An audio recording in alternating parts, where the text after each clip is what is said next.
10वी 12वी आणि पदवीनंतर आता पुढे काय? वैद्यकीय क्षेत्रातील करिअर आणि 100% रोजगार व्यवसाय मिळवून देणारे पॅरामेडिकल कोर्सेस आजच प्रवेश निश्चित करा. पॅरामेडिकल क्षेत्रातील आधुनिक कौशल्यपूर्ण प्रशिक्षण आणि दर्जेदार शिक्षण देणारे विश्वसनीय केपी पॅरामेडिकल इन्स्टिट्यूट, शाखा हडपसर, पिंपरी, कात्रज, सातारा.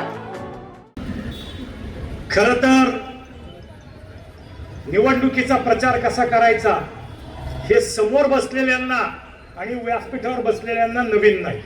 आपल्याला एकोप्यानं या ठिकाणी काम करायचं.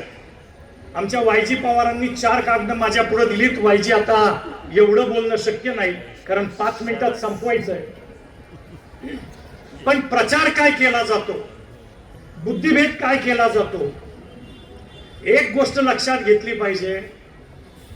हिंदू, मुस्लिम, सिख, ईसाई हम सारे भाई भाई हा जो आपला एक विश्वास होता, हा विश्वास देशाचे पंतप्रधान आदरणीय नरेंद्रजी मोदी यांनी एक पाऊल पुढे नेला आणि या विश्वासाला सांगितलं की सबका साथ सबका विकास. याचा अर्थ हिंदू असो, मुस्लिम असो, बौद्ध असो, शीख असो, ईसाई असो, अल्पसंख्याक असो, SC असो, ST असो, व्हीजेंटी असो, OBC असो, सर्व जण एकत्र घेणार आणि त्यांना घेऊन पुढे जाणार, सर्वांचा विकास करणार.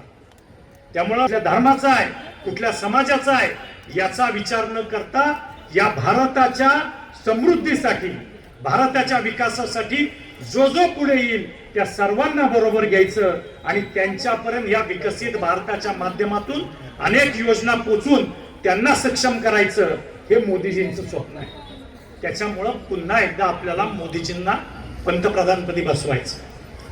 खोटा नाटा प्रचार केला जातो, सर्वसामान्य जनतेला सांगितलं जातं. 400 पारची घोषणा कशासाठी आहे तर घटना बदलायची. आपल्या सर्व नेत्यांनी, मग त्यामध्ये मोदीजी असतील, त्याच्यामध्ये एकनाथजी शिंदे साहेब असतील, त्याच्यामध्ये देवेंद्रजी फडणवीस साहेब असतील, अजितदादा असतील, राजसाहेब ठाकरे असतील, त्याचप्रमाणे रामदासजी आठवले साहेब असतील, महादेवजी जानकर साहेब असतील आणि युतीचे जे 22 पक्ष आहेत त्यांचे सगळ्यांचे सन्माननीय प्रमुख असतील. यांनी सांगितलंय जोपर्यंत चंद्र सूर्य आहे तोपर्यंत महामानव डॉक्टर बाबासाहेब आंबेडकरांनी दिलेली राज्यघटना ही अस्तित्वात राहील.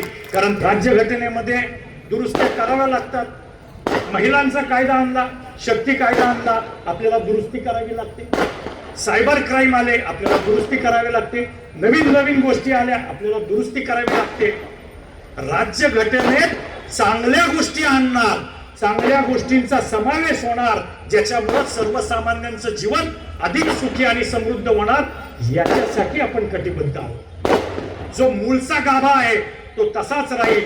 पुढे ज्या सगळ्या आपल्याला कराव्या लागतील, आज आत्ताच सांगितलं की आईचं नाव आता कंपल्सरी लावायचं. आमच्या सगळ्या मंत्र्यांनी लावायला सुरुवात केली. म्हणजे उद्या मी आजपर्यंत नाव काय लावत होतो, चेतन विठ्ठल तुपे. आता कायद्याने मला काय नाव लावायला लागणार आहे, चेतन लीलावती विठ्ठल तुपे.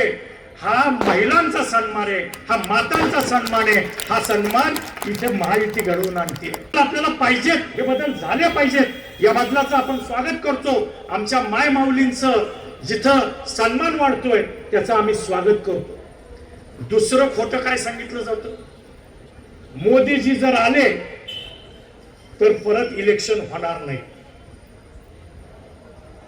आणि बाजूला घेतलं जातं, तुला पुढचे नगरसेवकाचं तिकीट आता आमचं काम कर. म्हणजे काय चाललंय, म्हणजे नक्की काय? म्हणजे एका बाजूला सांगायचं तुला पुढची तिकीट, तुला झेडपी, तुला पंचायत. पण आज मोठ्या संख्येनं या ठिकाणी उपस्थित राहिलात त्याबद्दल या भागाचा आमदार या नात्यानं, महायुतीच्या वतीनं आपल्या सर्वांचं स्वागत करतो, अभिनंदन करतो आणि थांबतो. जय